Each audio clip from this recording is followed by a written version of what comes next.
isso. Bom, o texto que eu quero usar com vocês é 1 Samuel capítulo 7, verso de número 12. Pois ele diz assim: tomou então Samuel uma pedra e a pôs entre Mispa e Sem. E lhe chamou Ebenezer e disse: até aqui nos ajudou o Senhor. Você pode repetir isso? Até aqui nos ajudou o Senhor. Feche os seus olhos. Senhor nosso Deus e Pai, em nome de Jesus, eis aqui a Tua palavra. Continua falando conosco e usa-me como um canal de bênção nessa hora. Em nome de Jesus. Amém. Glória a Deus. Amém? Bom, eu preciso só fazer uma reflexão com vocês. Eu tenho 15 minutos aqui, mas eles são suficientes. Quando nós começamos a ler o livro do profeta Samuel, inicialmente nós vamos nos deparar com a dor de uma mulher que não pode engravidar. Seu nome é Ana. E depois de muitas lutas, de muitas dificuldades, Ana consegue ser mãe e engravida de Samuel. Samuel, então, depois de um tempo, é direcionado a trabalhar e a servir ao Senhor em Siló, auxiliando a Eli, o sacerdote, e os dois filhos de Eli, Ofni e Finéias.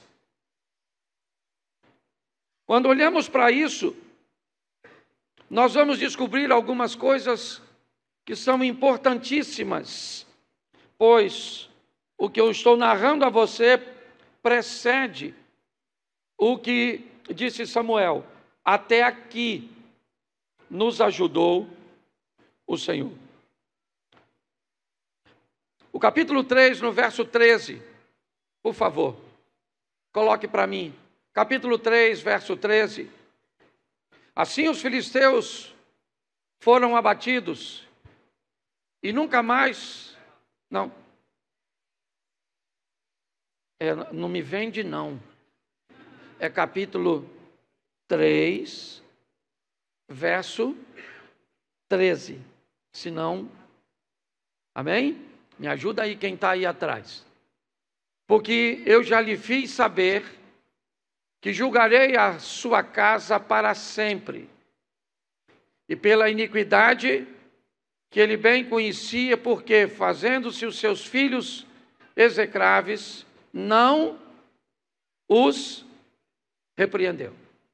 Preste atenção aqui, porque a história vai se desenrolar, utilizando os filisteus como uma ferramenta para corrigir Israel.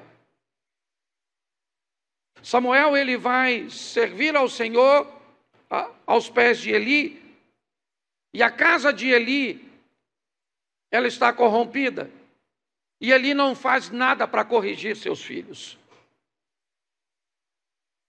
Então Samuel está servindo, isso são os textos que precedem o texto que eu li, o capítulo 7, só para você entender até chegarmos lá. Nesse contexto, Samuel, então, vai servir ao Senhor. E, servindo ao Senhor na casa de Eli, uma vez, Samuel escuta um som que chama seu nome, e ele vai até Eli, achando que é Eli que o chama. Ele disse: eu não te chamei. Samuel volta a deitar. A voz o chama outra vez, ele vai até Eli, e ele explica a Eli: eu só estou te incomodando, eu só vim até aqui porque você me chamou. Ele diz: não, eu não te chamei. Volta a deitar. Eli,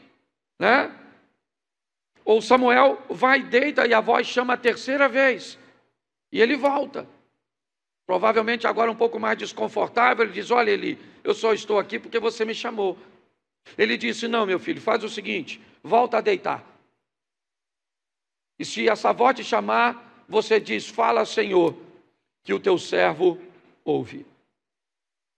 E naquela noite Samuel vai ser visitado pelo Senhor pela primeira vez.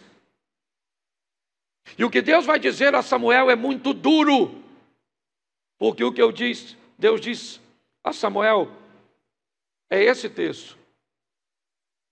Deus está falando com Samuel a respeito de Eli, no verso 13.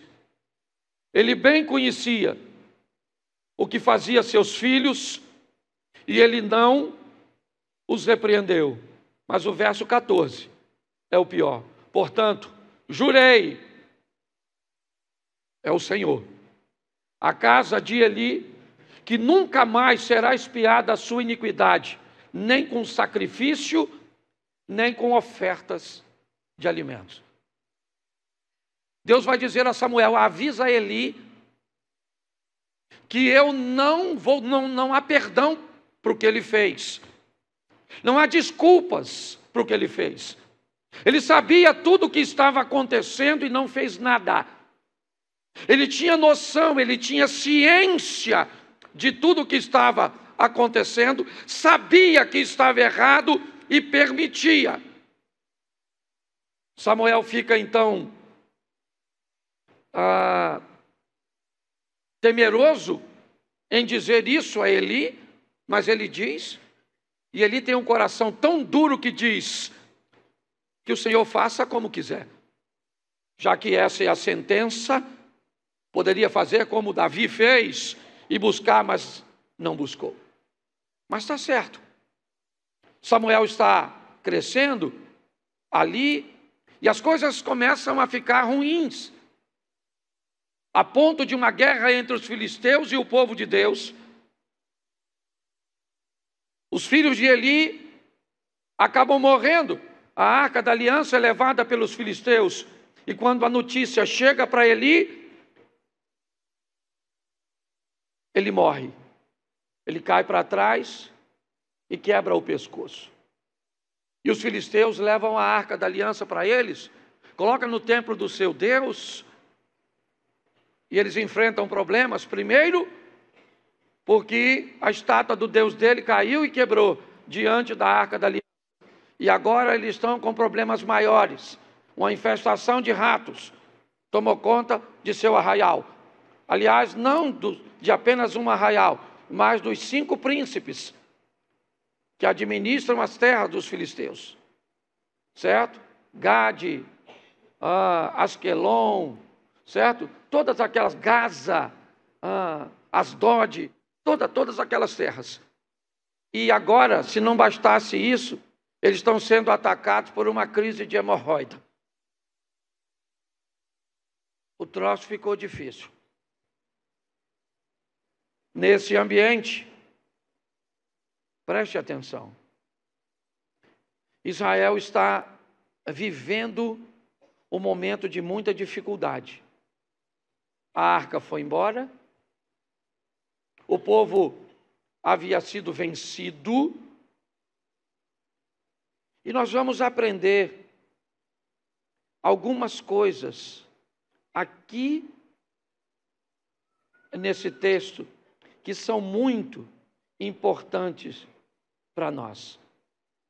Primeiro, que quando a Bíblia nos diz até aqui nos ajudou o Senhor, me parece que ela quer nos dizer que a vida é feita de fases, de ciclos, de períodos onde portas se fecham e portas se abrem.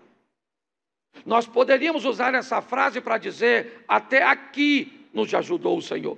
Mas e daqui para diante? Será que Ele vai continuar nos ajudando?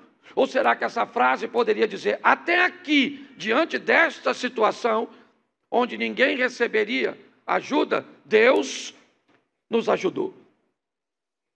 Alguns dias são agradáveis, outros nem tanto.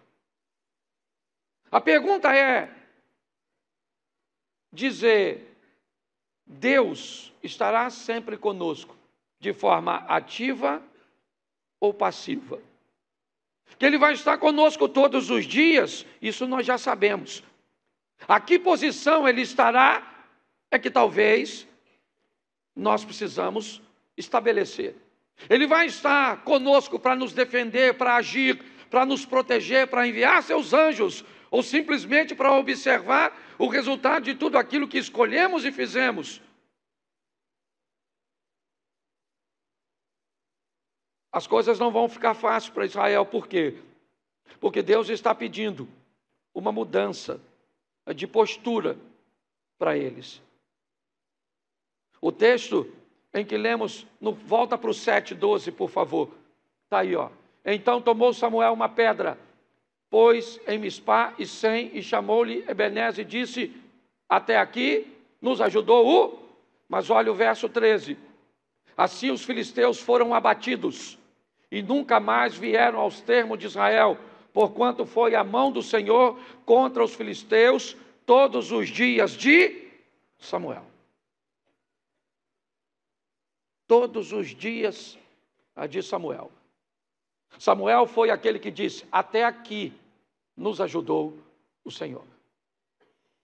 Eu não sei se ele está falando até aqui enquanto eu estiver vivo. Enquanto a postura daqueles que servem a Deus, ou aqueles que escolherem se posicionar de forma correta, receberão de Deus a proteção. Mas nós lemos que os filisteus foram vencidos todos os dias de Samuel. Mas o que aconteceu depois? Capítulo 25, verso 1. E faleceu Samuel, e todo Israel se ajuntou, e o prantearam, e o sepultaram na sua casa, em Ramá. E Davi se levantou e desceu ao deserto de Parã.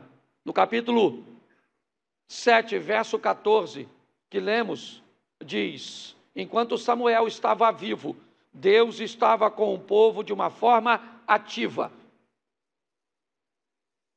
Depois que Samuel morreu, a postura do povo mudou. Então Deus continua com o povo, porém agora de uma forma passiva.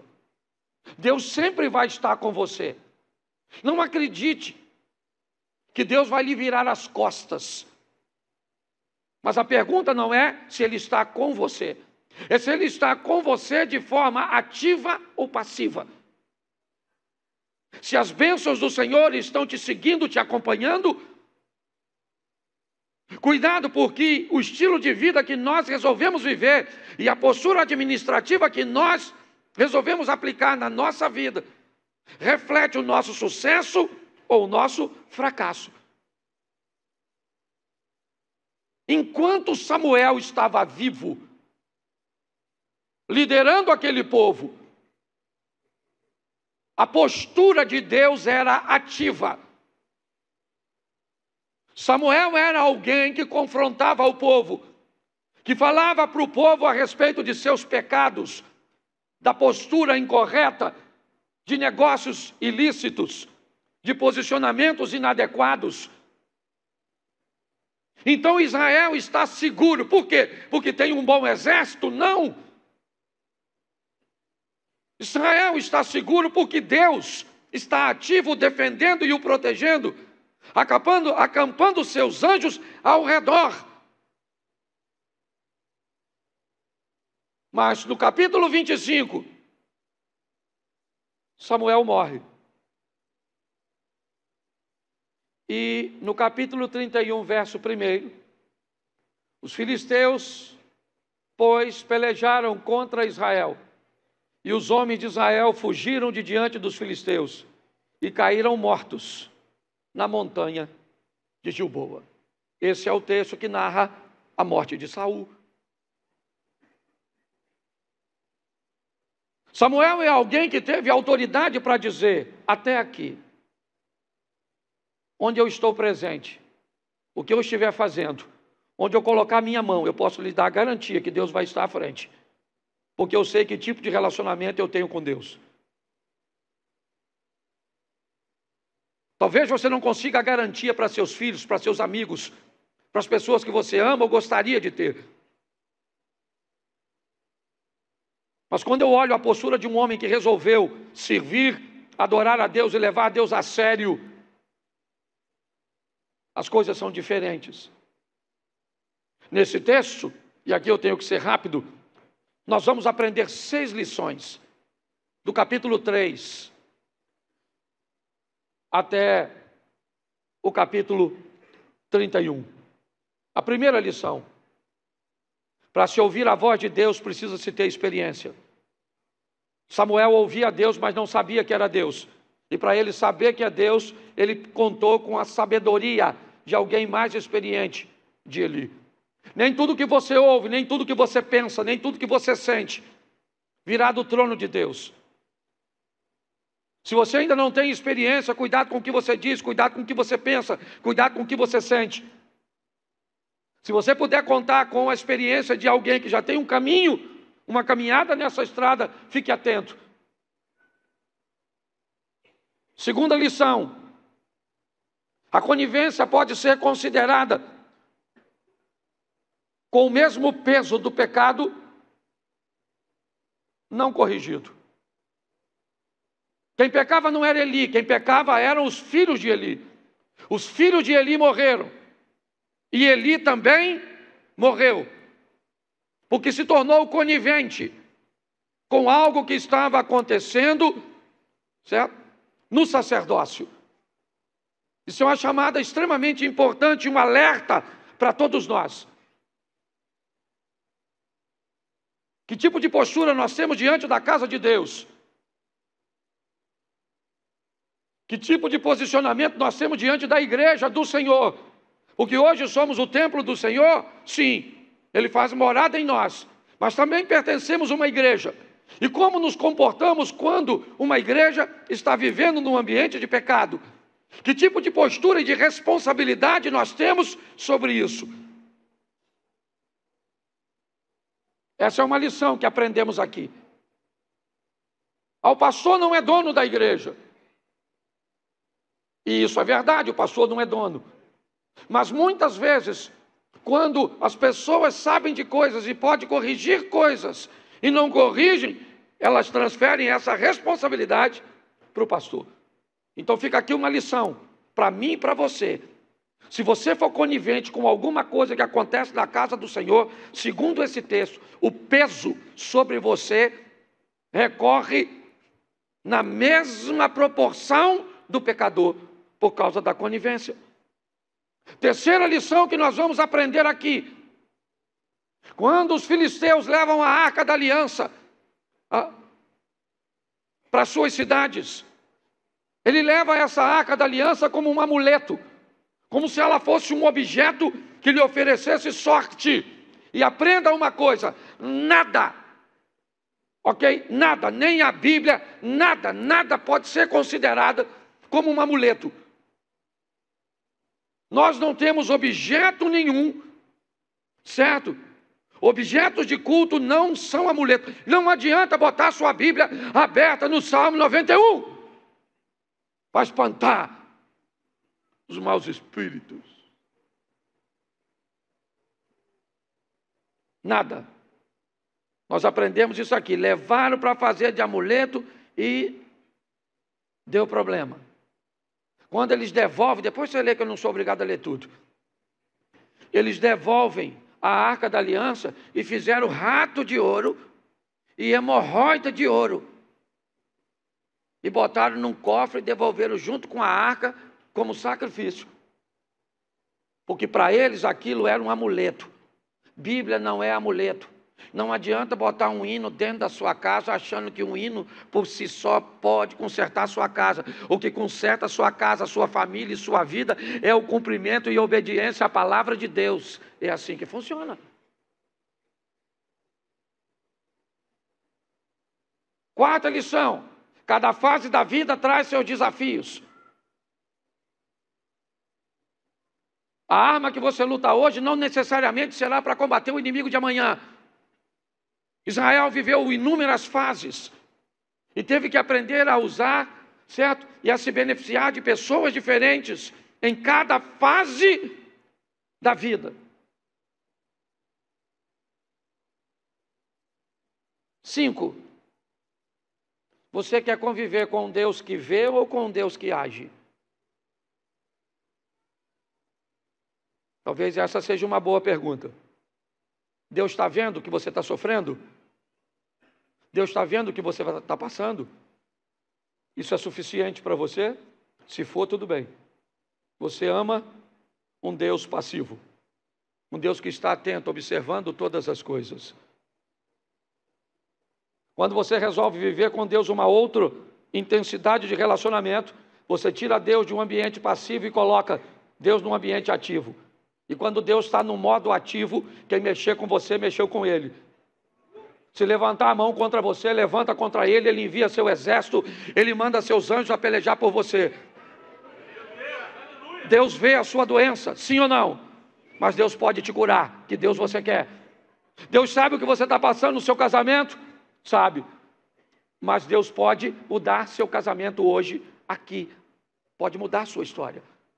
Nós precisamos entender que tipo de Deus queremos trazer para a nossa vida. Ele é o mesmo. Porém, somos nós que decidimos que vamos viver um Deus operante. E por último, foi algo que quando li esse texto, eu falei, Senhor, eu gostaria de viver isso. Nos dias do Cláudio,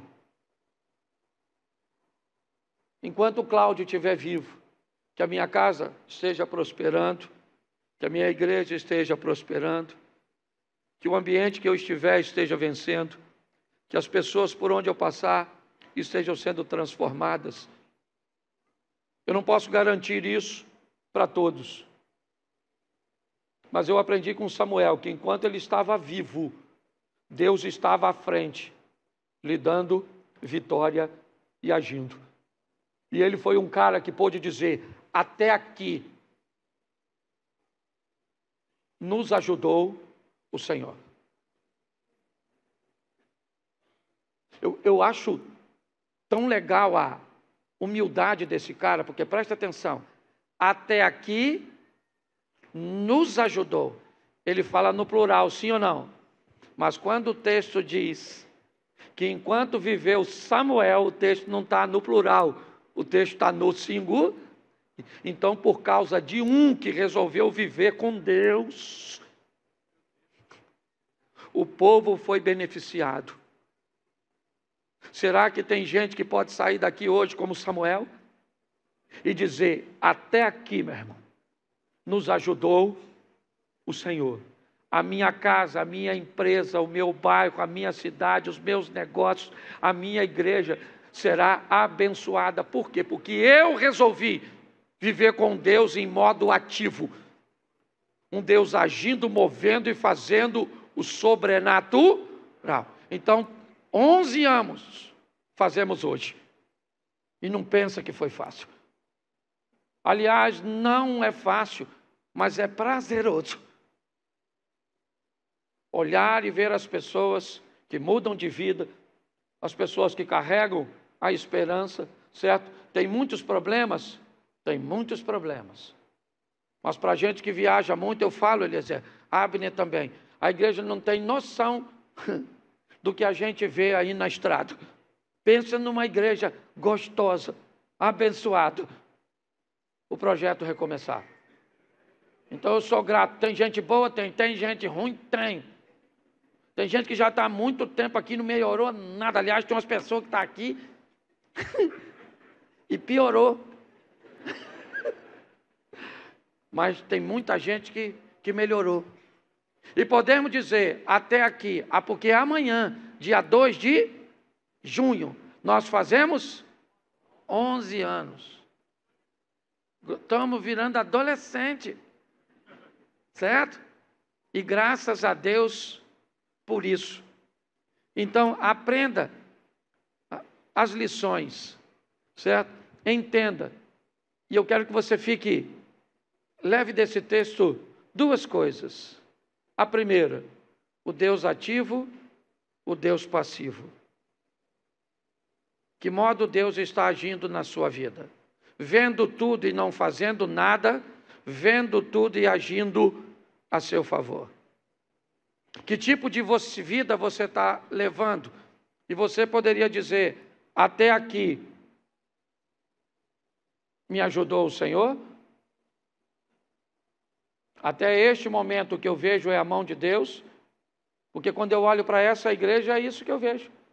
Quando eu olho você, Adriana, quando eu olho vocês aqui, ó. Certo, Adriano, aqui fora, mas daqui, ó, não tem, vou botar aqui, vou usar o tempo da igreja, certo? Mas não tem 11 anos que eu conheço, não conhecia antes,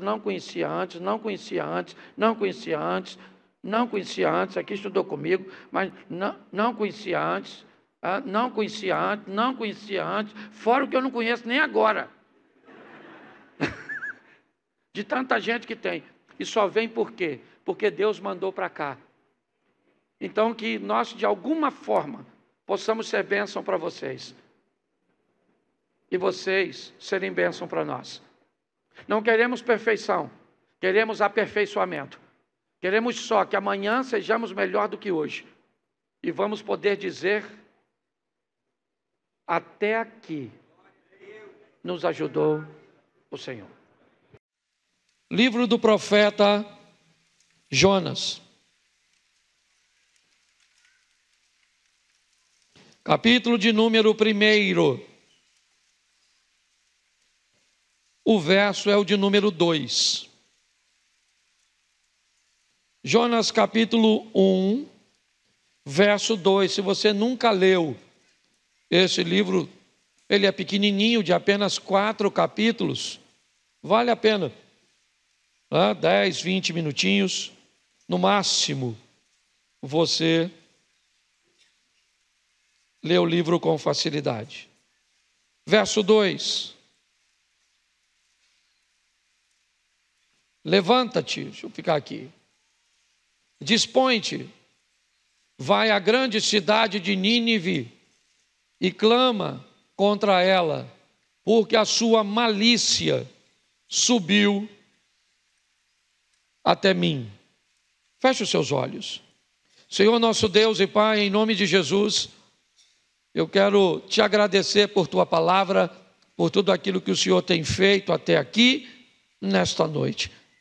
O Senhor moveu corações para te adorar em louvores, moveu corações para te adorar com recursos financeiros. Cremos que o Senhor curou nesta noite e agora o Senhor vai continuar falando conosco.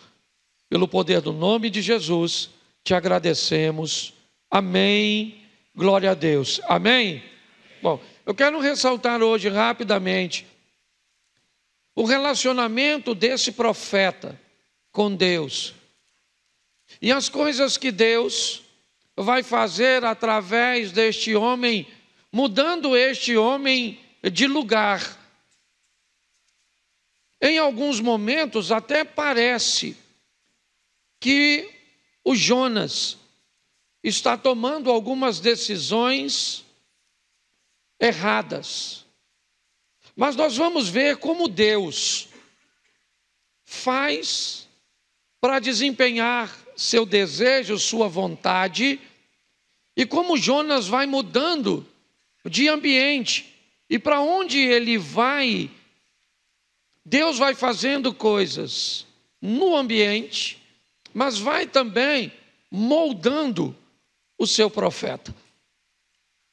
O verso que nós lemos define um nível altíssimo de intimidade entre Jonas e Deus.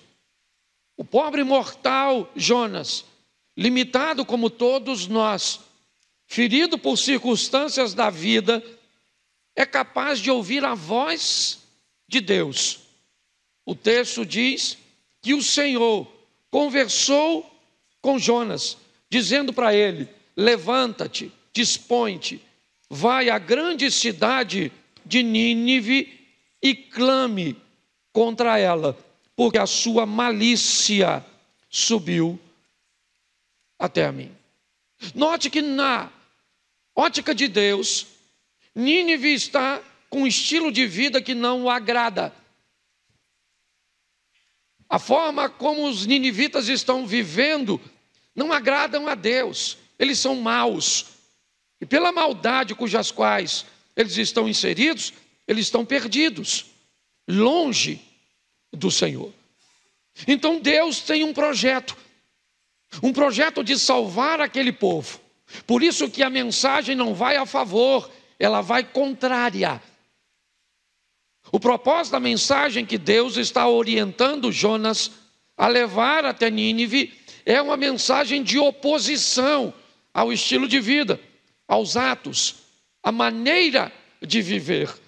O que Jonas vai levar aos ninivitas é uma mensagem que diz: o que vocês estão fazendo não é certo. Vocês precisam, certo? Rever a rota de vocês, a forma de vocês viverem, porque dessa forma vocês estão perdidos.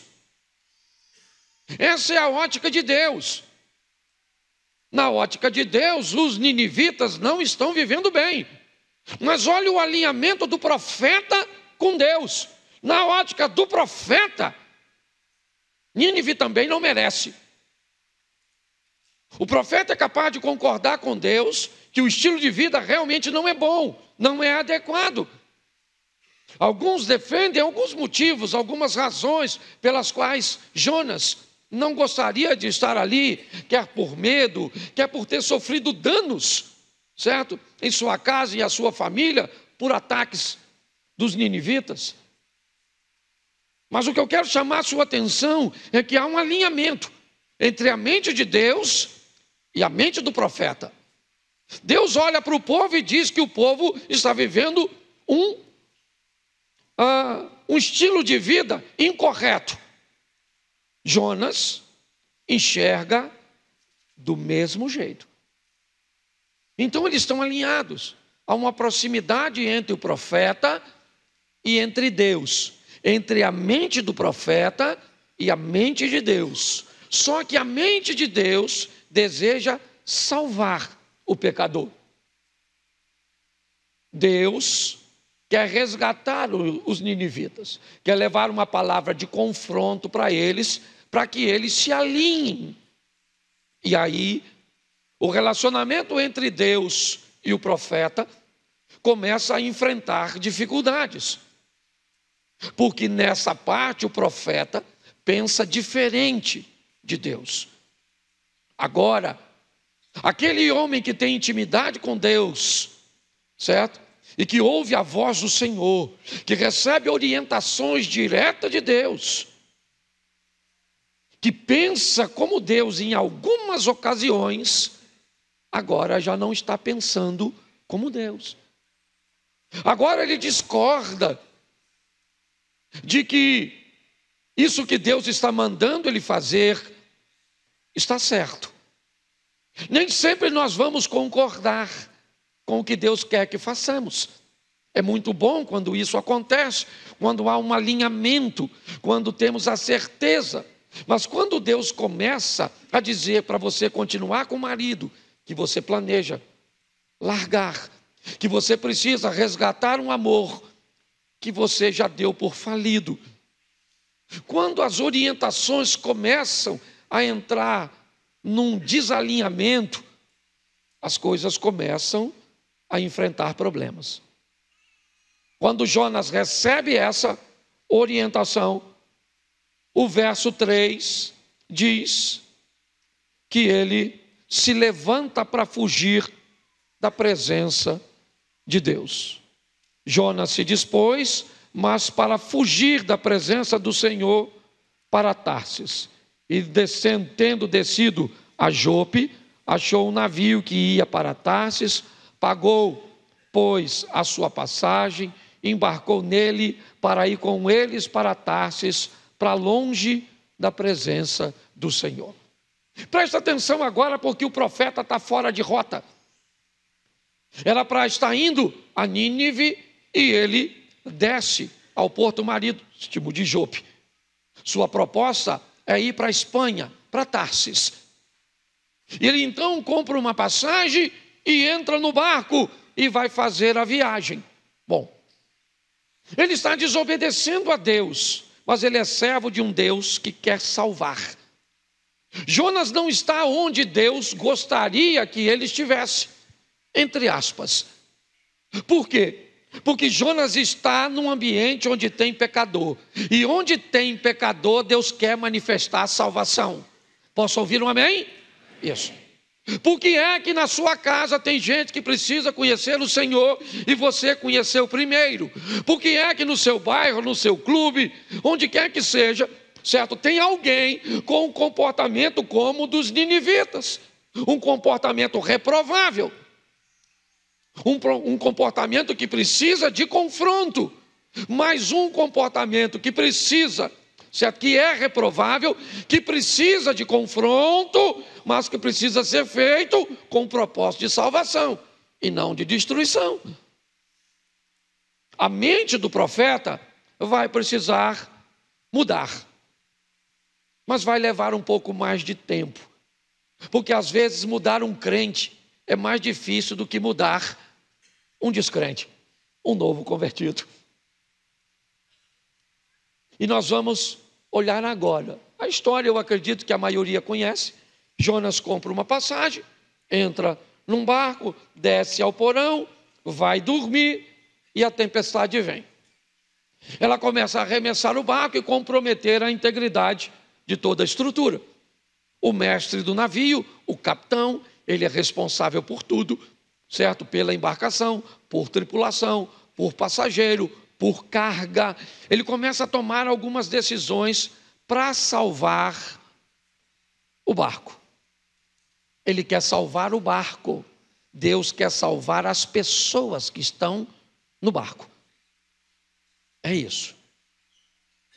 Nós temos ali duas preocupações com salvação.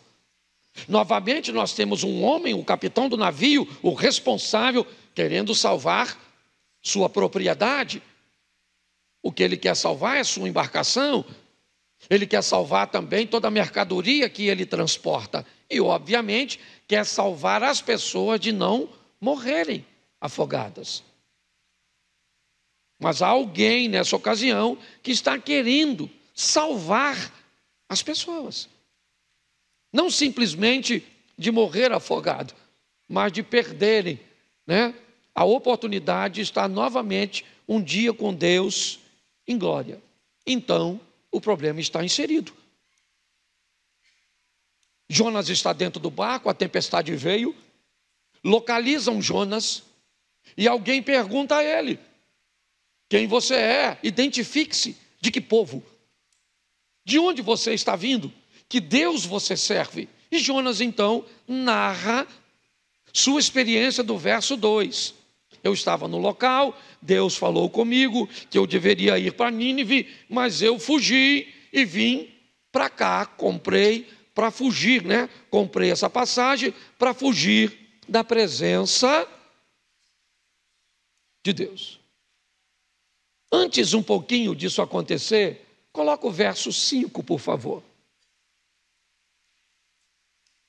Então os marinheiros, cheios de medo, clamavam cada um ao seu Deus. Note que a palavra Deus está com letra minúscula, o que descreve que cada um estava clamando aquilo que acreditava que era um Deus para eles. Tá certo? A tempestade está acontecendo e eles começam a clamar cada um ao seu Deus, usando estratégias, né? Quando o capitão viu que não daria para salvar tudo, vamos salvar pelo menos a embarcação e as vidas. Vamos criar mais flutuabilidade, deixando o barco mais leve. Jogam fora a carga. Tá certo. Cada um clama ao seu. Jonas, então, conta a sua história. Tá certo? E o verso 14, põe o 14. Então clamaram ao Senhor e disseram: Ah, Senhor, rogamos que não pereçamos por causa da vida deste homem. Preste atenção que agora, aqueles que clamavam no verso 5, cada um ao seu Deus, estão em unidade clamando cada um ao Senhor, ao Deus de Jonas. Quando eles viram o que Deus de Jonas era capaz de fazer com um homem, a força que era capaz de tratar um desobediente, desalinhado com ele, eles deixam o verso 5, vão para o verso 14, cada um agora clamando ao Senhor.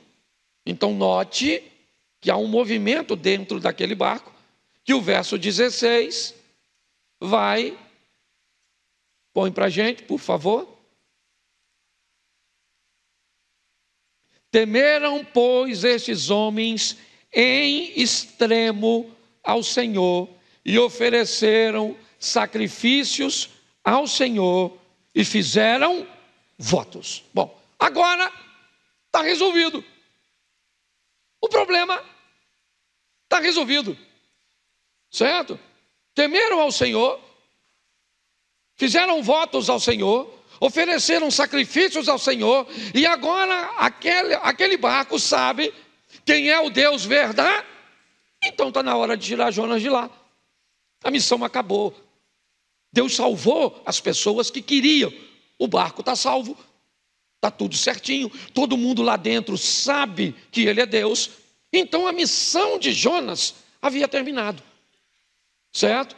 Então ele é lançado fora do navio. Isso precede um pouquinho o texto que eu estou dizendo, mas eu estou só te mostrando o que está acontecendo. Por que Jonas foi lançado do navio para fora? Porque a missão dele dentro do navio acabou. E quando a missão acaba, está na hora de ir embora. Está na hora de descobrir qual é a próxima missão. O que Deus tem agora para fazer através de mim. Eu preciso estar pronto para os novos ciclos da minha vida, onde um encerra e onde outro começa. Então acabou. Então Jonas é jogado para fora do mar, ou para fora do barco. E o verso 17 deparou-se, que tradução ruim é essa, hein? Eu vou ficar com a minha, pode tirar daí, por favor. Depois troca. Certo? Mudou? O Senhor ordenou um grande peixe que engolisse o Jonas. E Jonas esteve 3 dias e 3 noites no ventre do... Presta atenção. Assim que jogou Jonas fora do barco, o texto diz que o mar se acalmou. Então a situação de quem estava no barco ficou tranquila, sim ou não? Mas a de Jonas não. O mar ficou calmo para o barco e ficou calmo para Jonas. Por quê? Porque o processo foi cumprido no barco, mas ainda não foi em Jonas. Então Deus facilitou a vida dos que estão no barco e já descobriram, e já aconteceu o que Deus queria, mas Jonas ainda precisa aprender uma lição. Então a história continua. Quanto mais rápido você aprende, mais rápido, né, as coisas costumam se tornar mais leves.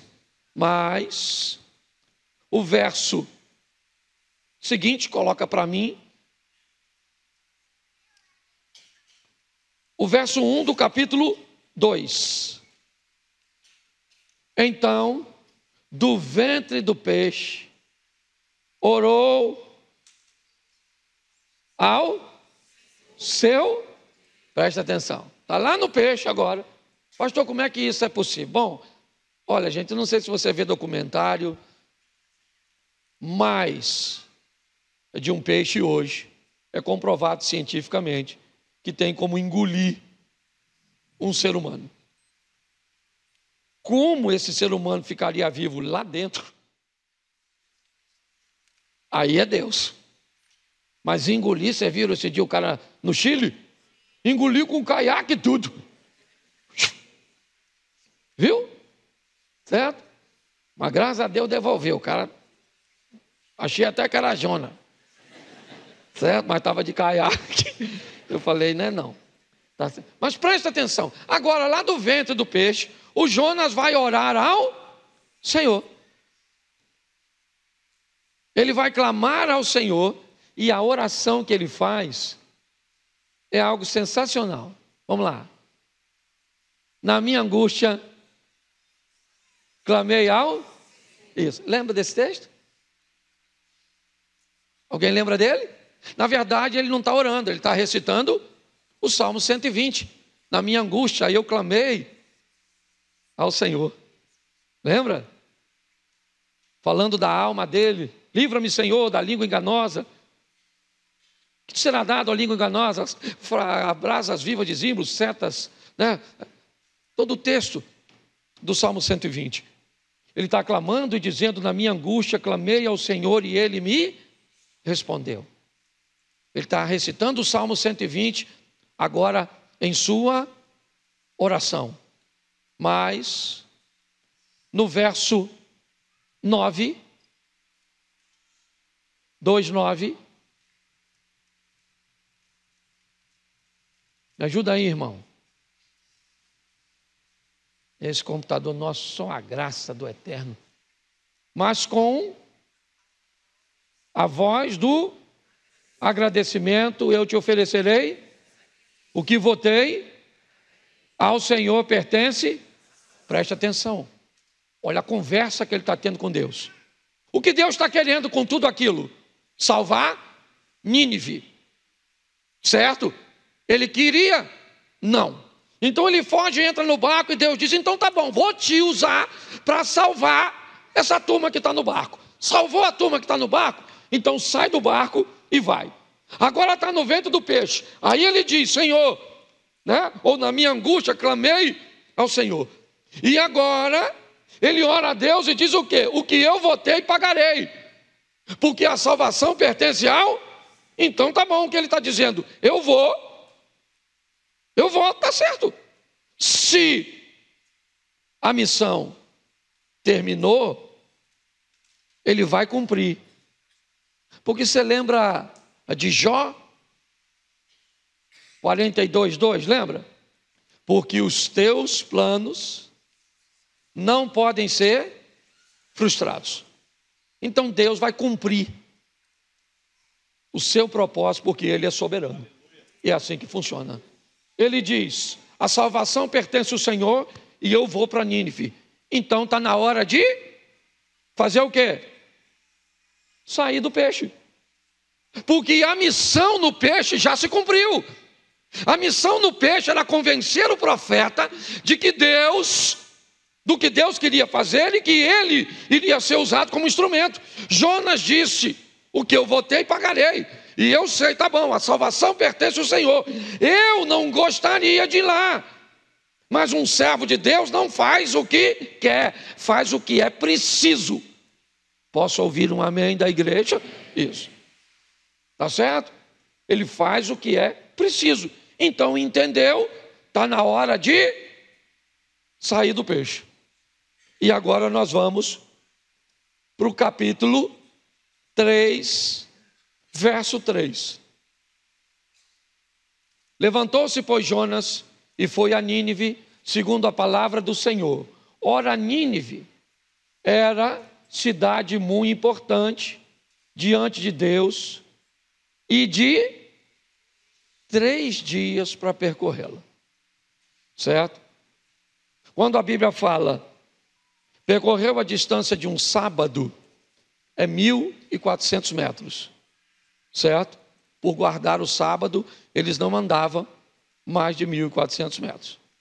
Mas a caminhada de um dia, só para você entender isso, era aproximadamente entre 25 a 32 quilômetros. Vamos pegar por baixo, 25, certo? Nínive era uma cidade mais ou menos do tamanho daqui a Mangaratiba, talvez. Daqui até o Recreio dá 60 quilômetros de Xerém ao Recreio dos Bandeirantes. Então, para andar 3 dias, andando 25 por dia, que era normalmente o que eles faziam, era uma cidade muito grande, até para a gente mensurar aqui. Mas agora ele está onde Deus mandou. E ele prega naquela cidade e toda a cidade, até o rei da cidade, se arrepende, demonstra arrependimento, tá certo? E a missão está cumprida. Quando isso acontece, a missão cumpriu. Se cumpriu, está na hora de sair. Missão cumprida, capítulo 4, verso 5. Preste atenção. Então Jonas saiu da cidade, assentou-se ao oriente da mesma, e ali fez uma enramada, um abrigo, e repousou debaixo dela à sombra, a ver o que aconteceria à cidade. Olhe bem, ele tem um prazo, depois você lê. A cidade estava para ser destruída. Agora o povo se arrepende, a missão dele acabou, então não faz mais sentido ele continuar ali. O problema é que Jonas não gosta do resultado.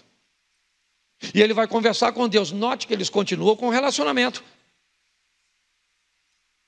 Jonas não está afastando do Senhor porque não concorda com isso, porque não concorda com aquilo, porque Deus mandou a fazer isso, porque eu sou a favor de dízimo, eu sou a favor disso, eu sou a favor daquilo outro, porque o outro pecou, porque o outro caiu, porque o outro... Pessoas que se separam num relacionamento por coisas tão pequenas, é porque o nível de relacionamento é extremamente raso. E não dá para manter um relacionamento profundo com pessoas rasas. A turma aqui de Xerém sabe, a gente tomava banho de rio junto. Havia uma regrinha básica, certo? A primeira coisa que se faz num ambiente para mergulho é descobrir a profundidade do local. Você não chega numa piscina e mergulha. Você chega e descobre qual é a profundidade da piscina. E a profundidade da piscina diz a você qual é a forma que você vai lidar nela. É assim que funciona. Quem sabe nadar não pode entrar neste local. Por quê? Porque ali a piscina não dá pé. Ela é funda demais. E onde é mais raso? Onde é mais raso, não pule de ponta, pule em pé. É assim que funciona. Quando nós tomávamos banho, era assim. Chegou num poço novo, onde ninguém nunca tomou banho, nenhum dos meninos mergulhava. Não sabia se tinha uma pedra. E mais, mesmo que o poço fosse conhecido, nessa época, que era agora, que era a época dos temporais, certo? Aquela chuva, volta e meia, o que acontecia? Troncos se deslocavam.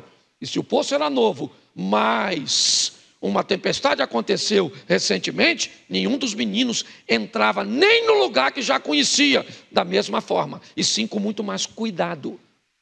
E eu não estou falando de tomar banho e de mergulhar. Eu estou falando de relacionamento. Note que mais uma vez fica conflitante. Mais uma vez o profeta não está bem. Ele não está entendendo. Então ele começa a reclamar com Deus. Eu sabia que o Senhor ia perdoar esse povo. Eu sabia, por isso é que eu não queria vir aqui. E aí Deus precisa novamente. Já salvou a turma do barco, já salvou a turma de Nínive, só precisa educar seu profeta. Fazer com que ele entenda que há um propósito maior, que suas perdas particulares não podem mudar a sua ótica a respeito de Deus. Então, a história precisa continuar. Capítulo 4, verso 6. Então, fez o Senhor Deus crescer uma planta, que subiu por cima de Jonas, para que fizesse sombra sobre a sua cabeça, a fim de o livrar do seu desconforto. Jonas, pois, se alegrou em extremo por causa da planta. Olha só, ele tinha quase desmaiado por causa do calor. Então ele busca um abrigo, como nós vimos, mas uma planta, certo? Uma trepadeira. Ela vai rapidamente, milagrosamente, certo? Num período muito rápido, cobrir todo o ambiente. E o Jonas descobre que aquilo é um milagre. E que Deus continua com ele, mesmo eles não estando tão alinhados assim. Ele está feliz, certo? Porque a planta Verso 7. Mas Deus, no dia seguinte, na manhã, ao subir da alva, enviou um verme, o qual feriu a planta e esta secou. Agora o Jonas ficou bravo. Note que hora ele está feliz, hora ele está bravo, hora ele está afim, hora ele não está. Está lembrando de alguém? Deu para lembrar? Tem hora que as coisas estão boas, tem hora que não estão, tem hora que a notícia é favorável, tem hora que não quer, tem hora que você vai para o céu, tem hora que você fala que o inferno talvez seja melhor. Você está dando, tem hora. Você consegue entender? Agora, a felicidade de um dia vira tristeza no outro, porque a planta morreu. Ai, Jonas. Deus vai conversar com ele, porque Deus quer mostrar para ele que ele está preocupado com a morte de uma planta, mas não se preocupa com a morte de vidas. Então, põe aí o verso seguinte. E descendo o sol, Deus mandou um vento que bateu na cabeça de Jonas, de maneira que desfalecia, pelo que pediu para si dizendo que melhor é do que. Aí quem é que vem? O terapeuta. Então perguntou Deus a Jonas: é razoável essa tua ira por causa da planta? Ele respondeu: é razoável a minha ira até a morte. Note que ele está nervosinho conversando com Deus. E aí Deus falou: você tem compaixão da planta que não custou seu trabalho. Ele falou: quem criou a planta fui eu, então quem mata a planta sou eu. O qual não fizeste crescer, e numa noite. Isso, parece um texto do Novo Testamento. Lembra? Lembra quando Deus falando sobre a glória de Salomão? Os lírios do campo que hoje e amanhã, certo? Olha só. Numa noite nasceu e numa noite pereceu. Verso 11. Não hei eu de ter compaixão de uma grande cidade de Nínive, em que há mais de 120 mil pessoas que não sabem discernir entre a mão direita e a mão esquerda, e também muitos animais. Vamos lá?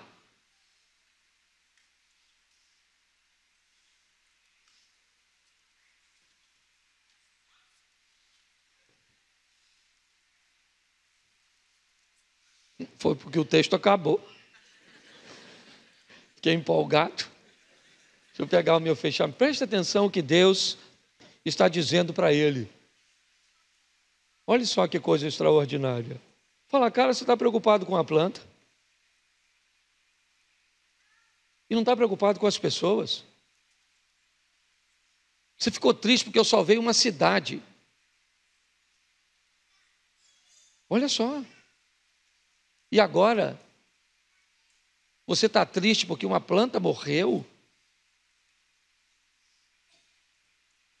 Eu acho muito legal como a história termina. Porque provavelmente Deus e Jonas tiveram outros embates. Outras histórias que não bateu. Outros momentos que Jonas não entendeu. Mas o relacionamento entre Jonas e Deus não terminou porque ele não entendeu. Não terminou porque o desfecho não foi o que ele gostaria que fosse. Jonas entendeu que por onde ele passava, o propósito era o mesmo: salvar pessoas. Aqui na igreja o propósito é salvar nas pessoas. Você vai sair daqui, vai fazer um lanche, vai tomar um sorvete, vai fazer alguma coisa ali fora, o propósito é salvar pessoas. As pessoas que estão lá no estacionamento, estão trabalhando, não é guardando carros, é salvando pessoas. As pessoas que estão ali na recepção, elas não estão segurando uma placa, não. O que elas estão fazendo? Elas estão salvando pessoas. O pessoal que está aqui cantando e ministrando, o que eles estão fazendo? Salvando pessoas, salvando pessoas, salvando pessoas. Já já o culto termina. Para onde nós vamos? Para outro lugar, talvez o barco, Talvez Nínive, eu não sei. Mas onde estivermos, na escola, no trabalho, no clube, na vizinhança, o que nós devemos estar fazendo?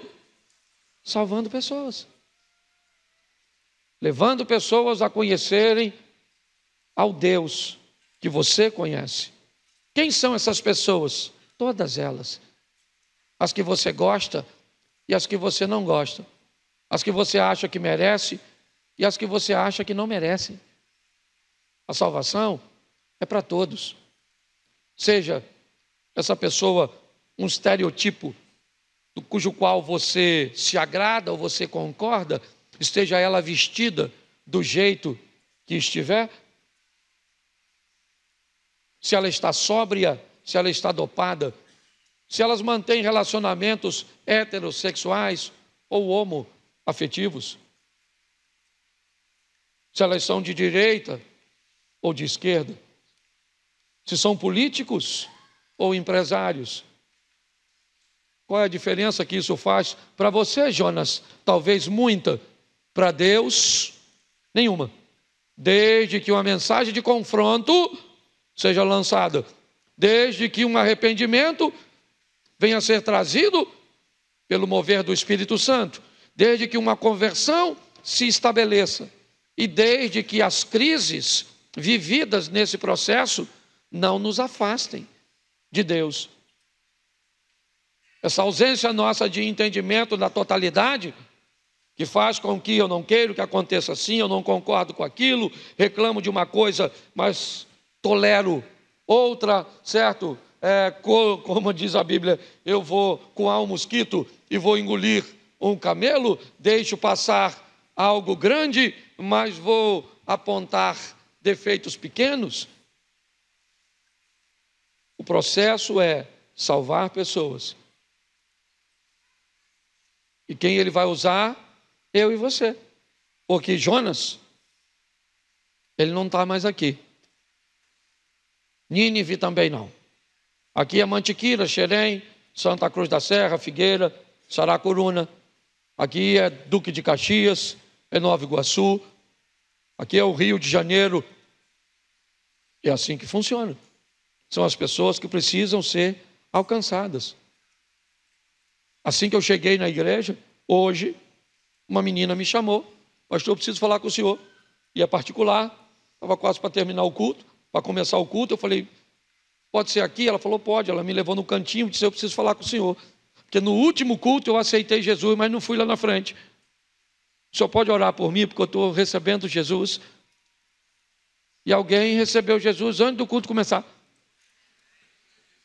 Porque Deus é quem salva. Então eu não sei o que você veio fazer hoje aqui. Talvez só ouvir uma palavra. Nem todo mundo encontrou Jesus no mesmo dia. Mas talvez você tenha sido trazido hoje aqui. Porque esse é o barco, eu sou o Jonas. E talvez hoje você faça parte da tripulação. Talvez você hoje seja um passageiro.